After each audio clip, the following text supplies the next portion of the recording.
What is up, you guys? This is Mini Superheroes Today. Hey guys, today we're winding back to the year 2015 to take a look at one of my favorite quirky LEGO Marvel sets, and that is Ant-Man Final Battle. Now, of course, this was from 2015, like I said, which was the summer that the Ant-Man solo movie came out. Now, back then, generally speaking, the solo movies, unless it was a big character like Iron Man 3 or whatever, would only get one set per movie. So this is the sole Ant-Man set from over the years. Ant-Man the Wasp technically had two if you count the Comic-Con exclusive set, but anyways, let's focus on this set. This had 183 pieces if you go by the box. It had an interesting history where it actually got recalled, but it was before it came out, so it actually didn't affect the release date, and by the end of it, it actually ended up being 195 pieces, but the box art was never changed to reflect that. Just kind of interesting. As far as the set goes, we have 3 exclusive minifigures, being Ant-Man, Yellow Jacket, and a Hank Pym version of Ant-Man. We'll talk about that here in a minute. There were some really cool scenery and accessory pieces, and back then it retailed for 20 bucks, but today it'll cost you about 45 to 60 to get it. So let's dive in and start breaking down everything that's here.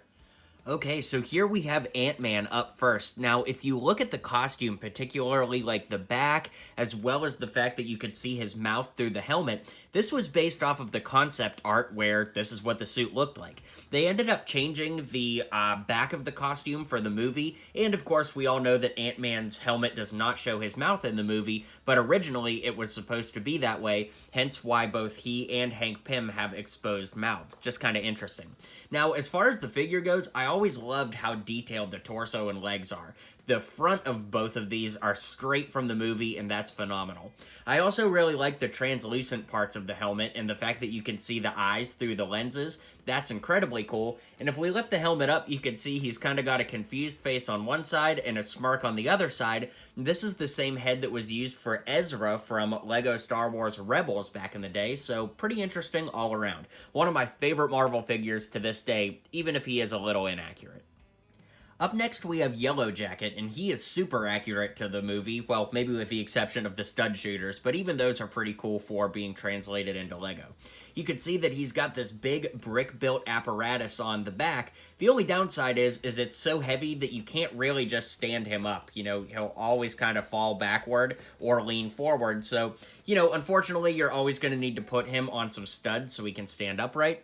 If we lift the helmet up, you can see that he's got, like, the generic bad guy face that LEGO used at the time for, like, Loki and things like that, but I do love the translucent eyes that you could see his eyes through there, and all in all, it's still a pretty cool figure. The arms are posable, and you can see he's got some great printing on the torso and legs as well.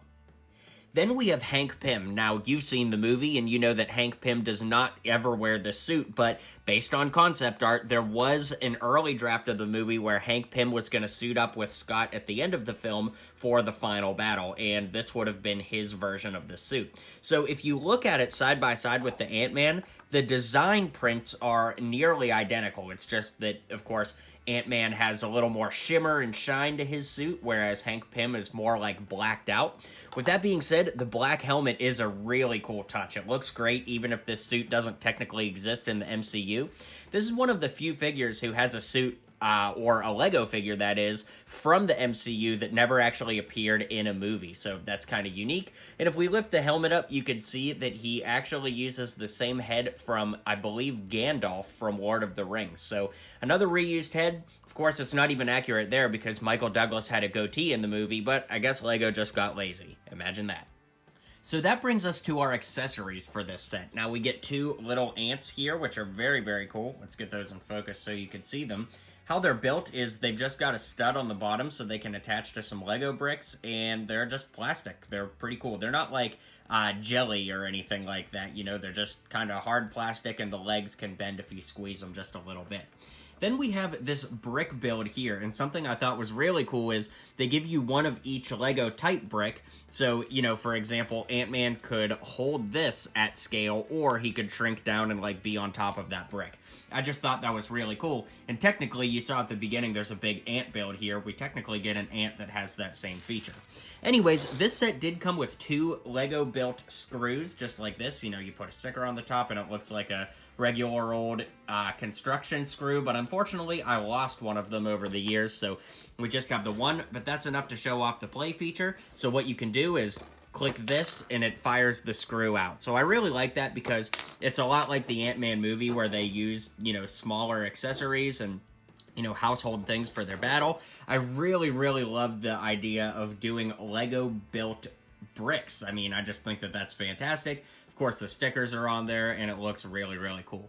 The last thing I want to point out is this thing here called a super jumper. Now, most Lego superhero fans really hate these, myself included, but, you know, for the history aspect, I'll show you what it is. Basically, you would put your figure on there like this, and he would go on there like that, and then you would hold this down with one finger and push it, and he's supposed to fly off, but you can see why I don't like this. If you put him on too hard, he doesn't, like, super jump off the way he's supposed to, and if you put him on too late, he won't stay on. So, you get the point. Nobody liked these. Nobody likes them now, and we'll move on with the review.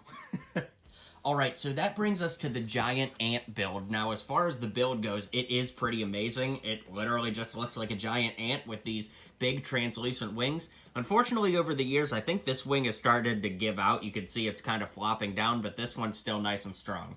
I guess ants aren't meant to live this long, huh? Anyways, you can pose the wings by just moving them on those ball joints, just like that. There is a spot here where you can take Ant-Man and sit him on the ant as if he's riding him, just like in the movie. Then, of course, he's got 6 legs here, and it's my understanding, like I said earlier, that this set was, like, recalled for a stability issue. I don't know if it was the wings or the legs that was the issue. I vaguely remember hearing something about this leg being the problem, but regardless, the ant's neck is on a ball joint, so you could move it around. The little pinchers up front can open and close, and overall, it's really cool. So let's zoom out and I'll give you my final thoughts on this set. Alright guys, well thanks for hanging out with me. Let me know what you think of this set, and let me know if you had this set back in the day.